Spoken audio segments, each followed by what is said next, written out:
The Mighty Nein Critical Role's new animated series adapted from their second D&D campaign is back once again with a new episode. And, wowie, are things getting a little bit spicy. Hello everyone, I'm Finn, welcome back to finnfilms. Join me once again as I am using my vast Critical Role lore knowledge to break down everything that happened on this week's episode of The Mighty Nein. An episode where we got some very fun kind of teasers to Yasha, the orphan maker's backstory, and a certain fiend named Oban.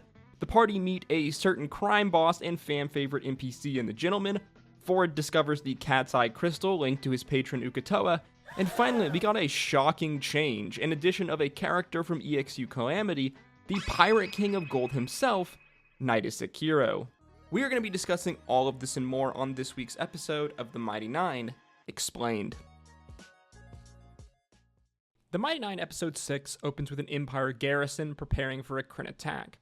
The soldiers in the distance see a flock of vultures circling as they all begin to panic, as they have heard tales of a powerful warrior, and that vultures follow in her wake to pick clean the trail of bodies that she leaves behind, the orphan maker, aka Yasha, as we see Yasha approaching off in the distance. And not gonna lie, this is a pretty badass way to reintroduce Yasha back into our story, who I don't believe we've really seen since those closing moments in episode 1. As the Mighty Nein animated series have very much tweaked the Yasha story for narrative purposes, as right now Yasha is currently under control of the fiend Oban, as she is in search for the beacon at his command. The leader of the garrison then rides out to meet Yasha, the man meeting a brutal, violent end along with the rest of the garrison, who all attempt to fight her, as only one soldier remains, a woman who begs for Yasha's mercy. Yasha being reminded of her former lover and partner from her past, the events of which led Yasha down this dark road, as we see a shadowy visage next to her, the man saying, "I thought Yasha wanted to forget these feelings, now be done with her, and find the beacon," as we watch the sigil on Yasha's neck glow. This we know from Campaign 2 is the fiend Oban, the being who recruited and then bound Yasha into following a cult-like group known as the Angel of Irons, as again in the animated series we see that Yasha is still under this fiend's control, as compared to the story of Campaign 2 when she is currently with the Mighty Nein at this point. Yasha asks the soldier about mages in the assembly as she tells her that they are in Zadash to the west, as we see the sigil glow again, as we watch Yasha brutally crush this woman's skull, as it seems like we are very much setting up a meeting between Yasha and our party at Zadash here in likely the next episode. Back to our party, who we see arrive at the gates of Zadash during the Harvest Close Festival. Zadash is probably one of my favorite cities in all of Exandria, especially to play in the Wildmount Dungeons & Dragons setting, as we watch the group then enter into the Grand Pentamarket Square, as we learn that Molly is taking the group to meet with a notorious crime boss that we know as the Gentleman, who should be able to procure another magical protection amulet for Caleb, but they will be needing to obtain a gift in order to meet with him. Jester thinking a copy of the raunchy book Tusk Love would make for a great gift. Beau then slinks off to meet with Dyron, as we then see a little adventuring party walk by here in front of them in this scene. Now, I'm not completely sure, but this definitely feels like a reference of some sort. Specifically to me, it feels like a reference to the adventuring group from the anime Dungeon Meshi, which is a very D&D inspired anime. I could be wrong here, but this definitely does seem like some sort of a reference, so if you have any ideas, let me know down in the comment section. Beau then meets up with Dyron, giving her the message orb, which reveals that Trent Ickathon is the traitor to the Empire who stole the beacon and is starting the war. Dyron warning Beau about trusting Caleb, as according to her, once a Volstrucker, always a Volstrucker.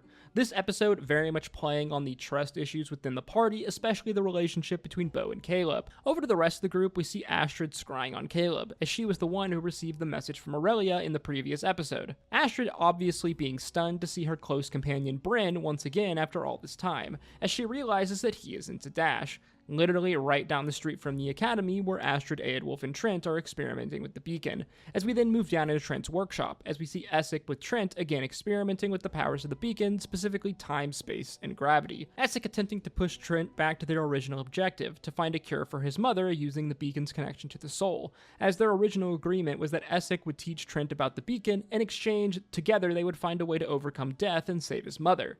Their conversation is then interrupted when Trent is summoned to go and meet with the king, as we watch Essek expound on his theory of how to save his mom. The party then make their way to the Evening Night Bar that is the headquarters of the Gentleman, Beau rejoining them with a gold goblet that she thinks she can use as a gift, as they then enter the seedy tavern run by Clive Binns, as we also see some other seedy patrons dwelling within. This scene here and the characters very much mirroring the description from the campaign. Molly temporarily forgets the passcode until Jester accidentally reminds him, as the group then gain entry into the real Evening Night Bar, which the Gentleman works out of, which is hidden below. Over at the castle we see Trent, who believes he was summoned to speak with the king, but this was all a trap, as Dyron has already relayed her information that Trent was the traitor, Trent being surprised to see Vesta Ragna and Curator Tasha from the Cobalt Soul, as the man steps into an arcane binding trap and is taken in for questioning about his role in the attack on the Rockguard garrison and the theft of the beacon, the man being charged with treason to the Empire. We then watch the Mighty Nein enter into the real evening nip, Molly being approached by the tabaxi named Kree, who refers to him as Lucian and Nonagon. The woman being surprised to see Molly alive, Molly having no idea what she is talking about, as he remembers nothing from his past, so he just goes along with it. As in this scene, we get some more teaser on Molly's old group, the Toon Takers, and the mission that they went on 2 years prior. Kree wondering if the mysterious ritual Molly was attempting in this past life worked, as well she tells him that the mage that he hired back then took his book. Again, this being some foreshadowing and teasing of Molly's pretty crazy backstory and his previous licensed Lucian, as well as what is in store for him for the rest of the story of the Mighty Nein. Molly again just playing along with this as he has no memory of his past, as Kree then takes them to meet with the gentleman. The gentleman looking absolutely amazing, straight up like some of his fan art in all of his sweaty glory, as the party then present their gifts. The gentleman only really being interested in Jester's gifts of Tusklove, this being the first kind of teaser that the gentleman is actually Jester's estranged father, something that neither of them know in this moment. The Mighty Nein then ask for a favor, the amulet. The gentleman then giving them a task which they can do in exchange for this favor, as the group must sneak into a set of pre-Calamity ruins, these ruins being the legendary tunnels of Nydas Okiro, a name that EXU Calamity fans will immediately recognize as the famed pirate and guildmaster of the Golden Sight in the floating city of Avalier during the Age of Arcanum, played by the gem of a human being, Lou Wilson. The gentleman saying that these tunnels may contain Nydas's treasure hoard, and he is looking for something specific, the pirate's arcane compass. However, the hoard is guarded by a number of traps. Fjord isn't so sure about this plan until he hears the voice of his patron Ukatoa in his mind, which pushes him to take the mission. Now, this part of the story here is an obvious change from the campaign, but I actually really love it, as it simultaneously accomplishes the same thing narratively as what happened in the story of the campaign, but it does through interweaving more Exandria lore and including awesome characters from EXU Calamity. As this is the second time we've seen them put an EXU Calamity character into the animated series, the first time being when they included the character Xerxes in one of the most recent seasons of Legend of Vox Machina. So I actually really love this change from a narrative point of view, as we watch the gentleman outfit them with gear and then take their blood for insurance purposes. Back over in Trent's workshop, Essek has figured out a theoretical way to save his mother, but they are interrupted by Astrid, who sends Essek away, as she tells Eadwulf that Trent has been arrested. However, she withholds the information that Caleb, aka Bryn, is actually in Zadash from Eadwulf. Trent, meanwhile, has not given up any information and has demanded to speak with the king. We then watch the Mighty Nein sneak in through the dig site through a hidden entrance behind a waterfall, not very much hating going near water, again another teaser to her backstory. Fjord again hearing the voice of his patron Ukatoa in his mind as they get inside, as Caleb sets up his arcane alarm behind them, something that Caleb did often in the campaign. The group then come across a long hallway of traps with the symbol of the golden scythe above it, Caleb asking Nod if he can sneak in and disarm the traps, as Beau pushes back on sending Nod in there as she is scared. Nod, though, after getting a bit drunk, makes her way down the trapped hallway, which is a very classic D&D, not seeing a mechanism to turn the traps off in the distance, as she begins avoiding the traps until a droplet of water hits her, scaring her, as she accidentally sets off a trap, again, not hating water from the events of her backstory. Beau rushes in and saves Nod at the last minute, as the two then make a mad dash down the hallway, setting off all the traps, not managing to shut them all off. The group then move on to the next room when they are presented with a constellation puzzle, Fjord getting mad at Nod for her consistent teasing of him, as Caleb demands Fjord let go of her. Again, we see a lot of tension and mistrust between many members of our party, however, it's specifically really between Beau and Caleb. This again mirroring and referencing this arc from the story of the campaign, as Beau and Caleb in this arc in the campaign had several different confrontations and standoffs, which ultimately culminated in Bowlgate during their heist for the gentleman in the campaign.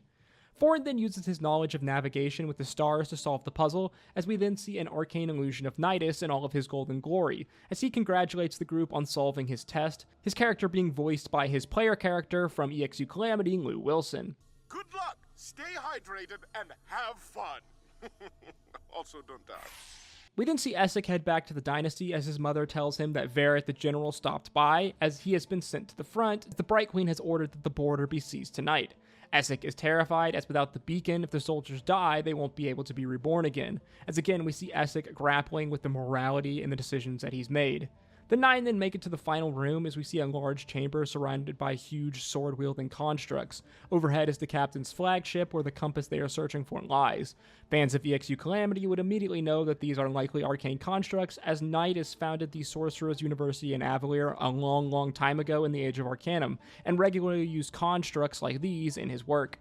Caleb casts what seems like detect magic or possibly see invisibility, as overhead he sees some hidden pedestals that will lead onto the ship. Fjord again hears the voice of Uk'otoa telling him to consume, as he looks over at a pool of water, seeing a glow deep beneath it. Fans of Campaign 2 will know that this is the moment where Fjord will ultimately claim the first of the cat's eye orbs that Uk'otoa needs to be released. Meanwhile, we see the king meeting with Trent telling the king that all of his actions were in the best interest of the Empire, as he believes that the war with the dynasty was ultimately inevitable, so it doesn't really matter who starts the war as long as they win it. Trent saying that now he has a way to ensure that the Empire will win the war. As we know, he is referring to the beacon, the king demanding Trent show him, as we see that Astrid and Eadwulf were there the entire time invisible. Caleb tells Beau he will guide her to jump to each of these invisible platforms, this being a true test of trust between two characters who very much do not trust each other. Caleb doing his best to make a joke, which, well, does not land well. Why would I kill you, Beauregard? You are still useful to me. For now. I am not allowed to joke. As Caleb then begins guiding Beau to the floating pedestals. Meanwhile, we see Fjord jump into the pool as he swims down below, coming into an opening that leads to Nydas' massive hoard of treasure. However, Fjord gets stuck in the opening, the man panicking as he begins to drown and pass out. Suddenly, though, the voice of Uk'otoa rings out, telling Fjord to breathe, as Fjord's eyes flash open with power, Uk'otoa giving him access to the Breathe Water spell, as Fjord pushes through the hole down into the treasure hoard. At the same time, Caleb's silent alarm goes off as we see Empire soldiers rushing in to find them. Caleb continues to guide Beau, who almost misses her jump, but barely manages to hold on. Caleb then asking Beau where she snuck off to before, as Beau is now stuck high off the ground in the middle of an invisible platform, Beau realizing that she has to relent to Caleb's demand, as he tells her about her mission with Dyron and how Trent stole the weapon and is trying to start a war. Caleb then guiding Beau to the final pedestal as she makes her way onto the flagship, pulling a lever which sends out a ramp for Caleb to cross. Caleb then telling Beau the only way to deal with Trent is to kill him, as the two push inside the ship, finding the compass, as again the image of Nydas appears once more. Nydas congratulating them, but telling them they need to survive the final trap, as we watch the arcane constructs come to life, as we see that these constructs are drawn towards sound, as the Empire soldiers then enter at the same time, the constructs attacking them as complete chaos ultimately breaks out. Fjord underwater frantically digs in the treasure as he finds the cat's eye orb that Uk'otoa was leading him to, as the creature tells him to consume. Above water, Beau saves Caleb from a piece of falling debris, as Caleb then returns the favor, saving Beau. As we see that there is very much some character growth happening here between these two characters, and they are starting to have an understanding of one another. Fjord then emerges from the water, seeing the chaos, as the voice of Uk'otoa tells him to run, as we watch Fjord slowly begin to slink off away from the others. Molly, meanwhile, pleads with the soldiers, surrendering to them, telling them that they all need to be quiet, as the rest of the group then surrender and the constructs turn off. Fjord looks on, seeing his friends in trouble, as he's about to make a break for it when he looks down, seeing Jester's drawings, the man having a change of heart, as he then creates a distraction and begins freeing his friends, as in this funny moment they all kind of air their grievances out towards one another, smiling as they make their escape. Meanwhile, we watch Essek return to Trent's workshop where he discovers that the beacon is gone, Astrid informing Essek that Trent has taken it to the front to practice everything that Essek has taught him. Essek then teleporting to the Ashgard garrison on the border where the Kreen have just defeated the Empire soldiers, as Trent then emerges holding the beacon with the king next to him on the hill overlooking the garrison, this being the scene that we saw from the trailer. Essek then teleports the general to the distance in order to save him, as from afar they watch the Kreen archers fire on Trent, who uses the beacon to stop the arrows, Trent then using the gravitational powers to lift all of the soldiers high off the ground, as he then drops them as they all die on impact, the general realizing that it was Essek who helped the Empire steal the beacon in the first place, as we watch the souls of the Kryn soldiers leaving their bodies as they are drawn towards the beacon, as we see that Trent's plan has finally come to fruition. Back over to the Mighty Nein, who we see are entering back into Dash, having finished their mission, the group having grown closer together after this daring, insane clusterfuck. Caleb and Beau then have a bit of a heart-to-heart at trying to learn to trust one another and understand each other more, Caleb very much having trust issues and Beau not being great with people because she's never really had friends. As overhead of Zadash, we see vultures circling, as we watch the camera slowly pan out, as we see the legs of Yasha, the orphan maker, as episode 6 of the Mighty Nein comes to an end. And yes, that was episode 6 of the Mighty Nein Critical Role's brand new animated series, and I have to say, Guys, I'm genuinely shocked with how good this animated series is. Like, I knew it would be good and I knew I would love it because I'm a massive fan of Critical Role, and Campaign 2, in my opinion, is the best campaign. But I genuinely am shocked at just how well they've adapted this already really good story filled with really good characters and turned it into its own kind of new, different thing in the animated series that is just like, it's absolutely fantastic. So the kind of crux of this episode was kind of adapting like events from Campaign 2, episode 22, the episode Lost Treasures, as well with a couple of other episodes, prior to this, where the party finally gets his dash. But the majority of this episode was the party doing the gentleman's quest of retrieving this item. This being a, major change, at least in where and what they are retrieving in the animated series from the campaign. A change that I think is absolutely amazing, as it still, fulfills the same purpose from a narrative role of, the gentleman having the Mighty Nein go and fetch him something in return for the favor they want that he will grant them. This being basically exactly what happens within the campaign. It's just where is changed, what they're grabbing is changed, and it's linked to the, bigger story of Exandria is changed, linking in the EXU Calamity character Nydas, which I am absolutely a massive fan of. I love that Critical Role is linking in more areas of the kind of greater lore that they've kind of established of Exandria, and specifically bringing in characters from the EXU Calamity series, as, in my opinion, outside of Campaign 2, EXU Calamity is probably the best piece of content that Critical Role has ever made. So anytime we get to see kind of Calamity references, references to, like, the deep lore in Critical Role, bringing in Calamity characters like we saw in Legend of Vox Machina with the appearance of Xerxes, I'm absolutely for it, and I think that this change was amazing. While there was like a bunch of kind of changes to this episode from the events of the campaign, I still think they managed to capture what the kind of core essence of the story was from these episodes in the campaign, especially in this dynamic between Caleb and Beau, really the dynamic between most of the party as a whole, but definitely between Caleb and Beau in this distrust and kind of, confrontational attitudes they have towards one another. Beau being the antisocial kind of lone wolf that she is, mixed with Caleb and his massive trust issues. As in the campaign, in these sets of episodes, this is very much the kind of crux of the story. We see a ton of conflict between Beau and Caleb, really the party as a whole, but especially between Beau and Caleb, which ultimately culminates in the iconic and some might say infamous moment of bowlgate, which occurs during this episode, I believe, Lost Treasure. I also really like what they're doing with the Yasha story, how they still have Yasha under the control of the fiend Oban, how we were getting a little bit of teasers, to this backstory between Yasha, her lover, her life in Xhorhas, and the events that happened with her tribe that ultimately led her down this path, and being, kind of controlled by the fiend Oban. They're linking Yasha's story as well to the Beacon story by having Oban have her chase after the Beacon for his own seemingly own purposes and own gain. So they're kind of linking all of these things together, and it seems like in the next episode we are going to have, Yasha confronting the party in Zadash, which I imagine at some point is going to lead to Yasha joining the party by the party removing the, arcane sigil on her neck that is allowing Oban to control her. Possibly, I imagine this happening in the next episode, episode 7, or possibly episode 8. The backstory stuff is something that I really love how they're doing in the Mighty Nein animated series. It's very subtle, a lot of the teasing to characters' backstory, especially like if you think of like Nott's backstory. These things are much less subtle and much more obvious when you have watched the campaign or you are very familiar with the lore of the characters and the world. You're able to see these backstory things, a lot more obvious. Again, for example, Nott or even Jester and her relationship to the gentleman. But again, it still is really done like fantastically well with, I think, how they're really teasing things out and really like kind of slow burning a lot of these things. And if you know what you're looking for, there's a lot of really subtle like homages and like references and foreshadowing things, for the character's backstory. And I really love how they are like slow trickling a lot of the characters' stories and kind of interweaving them with the bigger events going on here. I mean, I've said this several times, but overall, I am extremely impressed with the Mighty Nein animated series. Like, again, I knew because I'm a massive Critical Role fan that I was going to love it, just like I loved Legend of Vox Machina. But genuinely, I think this show is like a 9 out of 10, and some episodes are even 10 out of 10, like the last episode, the episode over Caleb's trauma, which was absolutely freaking insane. But I really am impressed with how they've adapted, the Critical Role campaign into an animated series, and how they are going about telling the story from a narrative perspective, as well as just, the sheer awesome animations that we are getting. I think that I've said this in almost every single video I've done over the Mighty Nein, but Critical Role has learned a lot from the mistakes they made in Legend of Vox Machina, and they've really corrected a lot of those things, and I think they've managed to capture the essence and the vibe of Campaign 2, you know, as a story.